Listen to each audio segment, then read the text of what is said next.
नमस्कार, आप देख रहे हैं बात देवभूमि की। मैं हूं आपके साथ सचिन चौहान।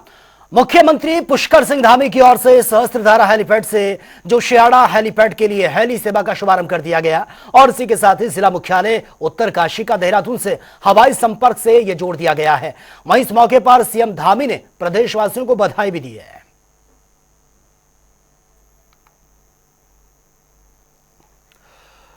चलिए आगे बढ़ते। राजधानी देहरादून में पहला प्रवासी उत्तराखंडी सम्मेलन का आयोजन किया जा रहा है और इस कार्यक्रम में मुख्यमंत्री पुष्कर सिंह धामी समेत पूर्व मुख्यमंत्री रमेश पोखरियाल निशंक भी शामिल रहे। आपको बता दें कि सम्मेलन सीएम धामी की अध्यक्षता में किया जा रहा है और इसके अलावा सम्मेलन में उत्तराखंड की सांस्कृतिक परंपराओं, पर्यटन संभावनाओं को भी प्रदर्शित किया गया है।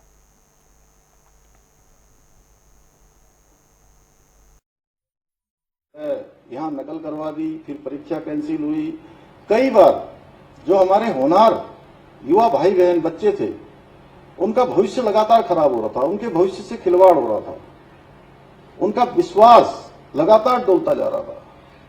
तो भाइयों बहनों, हमने ये संकल्प लिया कि हम राज्य के अंदर अब इस काम को आगे नहीं बढ़ने देंगे, इस भ्रष्टाचार को यहीं पर रोकेंगे, हमारे युवाओं के भविष्य के साथ खिलवाड़ नहीं होने देंगे। हमने 100 से ज्यादा नकल माफियाओं के खिलाफ कार्रवाई की, उनको जेल की सलाखों के पीछे भेजा और हम नकल का कड़ा कानून लेकर आए और उसका परिणाम हुआ कि पिछले 2.5-3 सालों में राज्य के अंदर हमने 18,500 से भी ज्यादा नियुक्तियों को संपन्न करवा दिया है और सारी की सारी नियुक्तियां बिना किसी नकल के हुई हैं। कोई विवादित नहीं हुआ, कोई कोर्ट में मामला नहीं गया है और ये अभियान हमारा आगे भी चलने वाला है, रुकने वाला नहीं है। अगर हम पूरे राज्य बनने से लेकर अब तक की समीक्षा करेंगे तो ये एक बड़ा आंकड़ा है। इसके साथ ही हमने, क्योंकि आप सब जहां भी रहते होंगे, अगर आप कहेंगे कि हम उत्तराखंड के रहने वाले हैं, देवभूमि के रहने वाले हैं, तो आपके प्रति लोगों का भाव थोड़ा बदल जाता है। एक श्रद्धा का भाव, विश्वास का भाव उन सबके अंदर आता है कि देवभूमि से आए हैं, बड़ा स्वच्छ देवभूमि है, देवों का स्थान है, नदियों से, पर्वतों से, वनों से और देव स्थानों से आच्छादित है। तो इस राज्य के अंदर यहाँ का जो मूल स्वरूप है वो बदलना नहीं चाहिए। यहाँ की डेमोग्राफी चेंज नहीं होनी चाहिए। पिछले सालों में काफी इसके कारण से काफी डेमोग्राफी चेंज हुई है। हम सख्त धर्मांतरण का कानून लेकर आए। हमने जो एक बड़ा लैंड जिहाद चलता था, लैंड जिहाद के खिलाफ कार्रवाई करी, अतिक्रमण के खिलाफ, और 5,000 एकड़ से भी ज्यादा जमीनें आज हमने उस अतिक्रमण से मुक्त करवाई है। और पिछले दिनों हमने यहाँ पर थूक जिहाद जैसी एक बात चल रही थी, उसके खिलाफ भी हमने यहाँ पर कहा कि कठोर कार्रवाई, क्योंकि खाने पीने की चीजें, खाद्य वस्तुएं, खाद्य सामग्री, उसको प्रदूषित किया जा रहा था। कहीं थूक के वीडियो आ रहे थे, यहीं से मसूरी से वीडियो हमारा यहाँ पर वायरल हो गया। मुझे लगता है ये बहुत अच्छी पहल है और आप जैसे आपको मालूम है कि देश और दुनिया में हमारे उत्तराखंड के लोग बहुत ही महत्वपूर्ण स्थानों पर अपना योगदान दे रहे हैं। वो जो लोग जहाँ जहाँ हैं, यदि वो सभी लोग अपने यहाँ उत्तराखंड में अपने अपने गाँव में एक बार आ जाएं, अपने घर को संवार दें, अपने गाँव को व्यवस्थित कर दें, अपना योगदान दें, तो मुझे लगता है कि अभूतपूर्व परिवर्तन आएगा। वो यहाँ के सामाजिक, सामरिक, सांस्कृतिक इन जो हमारी परंपराएं हैं, जो हमारी सभ्यता है और जो परंपरा और हमारी संस्कृति, वो पूरी दुनिया के लिए है और दुनिया में जो हमारे लोग अपना स्थान बनाए हुए हैं, तो इसका समन्वय बहुत ज़रूरी है। मैं तो ये कहूँगा कि आज ये बहुत ही शुभ दिन है, बड़ा ऐतिहासिक दिन है और वैसे भी अब 2 दिनों के बाद हम लोग रजत जयंती उत्तराखंड की मनाने जा रहे हैं। मुझे लगता है कि आज जो जुड़ाव पैदा हुआ और जो विभिन्न प्रदेशों में उत्तराखंडी जो रहते हैं, वो जो आज आए, एक दूसरे से उन्होंने मुलाकात की और एक संवाद स्थापित हुआ। और सबसे बड़ी बात यह है कि जो आज माननीय मुख्यमंत्री जी के द्वारा घोषणा की गई कि आप अपना एक विलेज अडॉप्ट करें और उस विलेज में आप जाकर के जो भी आपने एक्सपर्टीज बाहर हासिल की है उस एक्सपर्टीज को आप कैसे लौटा सकते हैं, उसका कैसा उपयोग कर सकते हैं, वो अपने गांव में जाकर के लोगों से बात करें, संवाद करें। ये एक बहुत बड़ी अच्छी पहल। मैं अपनी जन्मभूमि में हूँ। मेरी पैदाइश यहीं देहरादून करणपुर की है और बहुत पुरानी बातें याद आ रही है और मैं माननीय मुख्यमंत्री जी का बहुत आभार व्यक्त करती हूँ जिन्होंने प्रवासी उत्तराखंडियों को बुला करके सम्मेलन किया। और उत्तराखंड में जो पैदा हुआ है, हम लोगों के लिए शिक्षा भी बड़ा कठिन है, जीवन यापन भी बड़ा कठिन है, रोजगार भी बड़ा कठिन है। चलिए आगे बढ़ते हैं। कांग्रेस के प्रदेश उपाध्यक्ष सूर्यकांत धस्माना ने मुख्यमंत्री धामी से अल्मोड़ा बस हादसे की जिम्मेदारी तय करने की मांग की है। उन्होंने कहा कि अल्मोड़ा जिले में मारचूला के पास हुए बस हादसे में 3 दर्जन से ज्यादा लोगों की मौत हो चुकी है, कई लोग इसमें घायल हैं। वहीं इस हादसे में जो कारण सामने आ रहे हैं वो ओवरलोडेड है, खस्ता हाल सड़कें हैं और क्रश बैरियर ना होना और समय से एम्बुलेंस ना पहुंचना बताया जा रहा है। ऐसे में परिवहन, स्वास्थ्य और सड़क जिन विभागों में आते हैं उनके मंत्रियों की इसकी जिम्मेदारी लेते हुए नैतिकता के आधार पर इस्तीफा उनको दे देना चाहिए। देखिए, अल्मोड़ा का जो बस हादसा है उसमें 36 जानें चली गई और 2 दर्जन से ज़्यादा लोग घायल हो गए। जो प्रथम दृष्टा 3 चीज़ें सामने आ रही हैं। इस हादसे में मरने वालों की स्थिति जो हुई है, 36 लोग मर गए। क्या कारण था? सबसे पहला कारण था तो ओवरलोडिंग, दूसरा कारण था सड़क का खराब होना और क्रश बैरियर ना होना, और तीसरा जो कारण है वो समय पर एम्बुलेंस, चाहे वो एम्बुलेंस गाड़ी हो चाहे एयर एम्बुलेंस हो। हमें पूछना चाहते हैं कि संजीवनी जो प्रधानमंत्री जी ने इतना ढिंडोरा पीटा गया, इतना प्रचार किया गया, कहाँ गई वो एयर एम्बुलेंस? क्यों नहीं पहुंची समय पर? आपको एयर एम्बुलेंस नदी के तट पर उतारनी चाहिए थी जहां पर्याप्त जगह थी। अगर वहां उतर जाती तो शायद कई लोगों की जान बच जाती अगर उनको सही समय पर उपचार मिल जाता। परिवहन विभाग, क्योंकि ओवरलोडिंग था, ओवरलोडिंग को किसी ने चेक नहीं किया, तो ओवरलोडिंग अगर हुई है और बसों की व्यवस्था पहाड़ में यातायात के लिए नहीं है तो इसके लिए परिवहन विभाग जिम्मेदार है। सड़क खराब है, सड़क में गड्ढे हैं, उसके लिए तो हम लगातार आंदोलन चला ही रहे हैं। लेकिन आज इस सड़क दुर्घटना में जो सामने सरकार की पोल खुली है, गड्ढा मुक्त बोलते बोलते सरकार के प्रवक्ता, सरकार के मुख्यमंत्री और सारे अधिकारी थके नहीं है गड्ढा मुक्त कहते हुए, लेकिन गड्ढों के कारण एक बस पलट गई और लोगों की जान चली गई। मैं समझता हूं 3 विभाग, सड़क का विभाग, स्वास्थ्य विभाग और परिवहन विभाग, 3 विभाग, मुख्यमंत्री जी को जिम्मेदारी तय करनी चाहिए। जिम्मेदारी तय करके उन विभागों के जो जिम्मेदार हैं, और जिम्मेदार का मतलब ARTO नहीं होता, जिम्मेदार का मतलब कोई JE AE सुपरिटेंडिंग इंजीनियर नहीं होता, जिम्मेदार का मतलब कोई CMO या कोई डॉक्टर नहीं होता। जिम्मेदार का मतलब होता है मंत्री। कोई डॉक्टर को वोट नहीं देता, कोई JE AE सुपरिटेंडिंग इंजीनियर को वोट नहीं देता, कोई ARTO और RTO को वोट नहीं देता। लोग आपको जनप्रतिनिधि चुनते हैं, आप तब मंत्री बनते हैं, आप विभाग के जिम्मेदार हैं।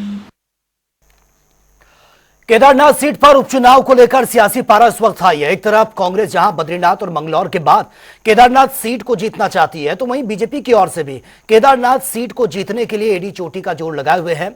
और कहा तो यह भी जा रहा है कि बीजेपी के लिए केदारनाथ सीट सिर्फ एक विधानसभा सीट नहीं है बल्कि प्रतिष्ठा का सवाल भी बना हुआ है। यह रिपोर्ट एक बार देख लेते हैं। केदारनाथ उपचुनाव को लेकर उत्तराखंड में सियासी पारा हाई है, और वो भी क्यों ना। अयोध्या और बद्रीनाथ में हार के बाद बीजेपी अब केदारनाथ सीट को किसी भी हालत में गंवाना नहीं चाहती, जिसके लिए बीजेपी एडी चोटी का जोर लगा रही है। खास बात यह है कि पार्टी ने परंपरा से हटते हुए दिवंगत विधायक शैला रानी रावत के परिवार से किसी को टिकट न देकर 2 बार के पूर्व विधायक आशा नौटियाल को चुनाव में उतारा है। बीजेपी ने पूर्व विधायक आशा नौटियाल को टिकट देकर ये साफ कर दिया है कि वो किसी भी हालत में केदारनाथ उपचुनाव को जीतना चाहती है। पर सवाल उठता है कि क्या बीजेपी को मिल पाएगा बाबा केदार का आशीर्वाद, या कांग्रेस केदारनाथ में लगाएगी जीत की हैट्रिक?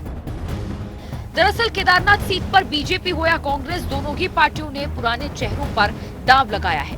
बीजेपी ने जहां आशा नौटियाल पर भरोसा जताया, तो वहीं कांग्रेस की तरफ से मनोज रावत को चुनावी मैदान में उतारा गया है। कांग्रेस केदारनाथ सीट को हर हाल में जीतना चाहती है। इसके लिए उसने केदारनाथ बचाओ यात्रा निकालकर जनता को अपनी तरफ करने की कोशिश भी की। तो वहीं बीजेपी ने भी अपने स्तर पर केदारनाथ के लिए कई तरह की घोषणाएं की हैं। खुद मुख्यमंत्री पुष्कर सिंह धामी भी केदारनाथ चुनाव के लिए गंभीर दिख रहे हैं। ऐसे में कहा जा सकता है कि केदारनाथ सीट जीतना बीजेपी के लिए प्रतिष्ठा का सवाल बन चुका है। हालांकि केदारनाथ सीट पर कौन सी पार्टी जीतेगी, इसका फैसला केदारनाथ के 90,540 मतदाता करेंगे। ग्राफिक्स के जरिए समझते हैं केदारनाथ सीट का समीकरण। कुल मतदाता 90,540, पुरुष मतदाता 44,765, महिला मतदाता 75,775, सर्विस वोटर्स 2,249। उपचुनाव में केदारनाथ से जुड़े कई मुद्दे हैं जिन पर कांग्रेस सरकार को घेरने की तैयारी में है।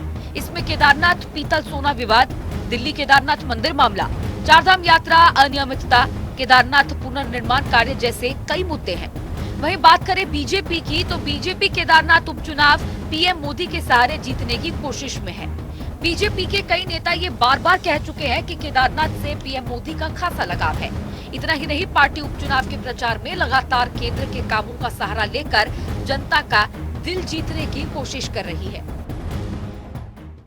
कि वो चुनाव बहुत ही ऐसी परिस्थिति में हो रहा है जब वहाँ से हमारी जो विधायक थी आदरणीय शैला रानी जी, उनका दुखद रूप से हमारे बीच से वो चली गई, और इस परिस्थिति में हो रहा है। और केदार धाम माननीय प्रधानमंत्री जी के प्रधानमंत्री बनने के बाद जिस प्रकार से उसका नवनिर्माण हुआ है, पुनर्निर्माण हुआ है, एक भव्य केदार और दिव्य केदार बना है, निश्चित रूप से वो हमारे प्रधानमंत्री जी के बहुत हृदय के निकट है। उस स्थान का एक आस्था और श्रद्धा का एक बड़ा केंद्र है।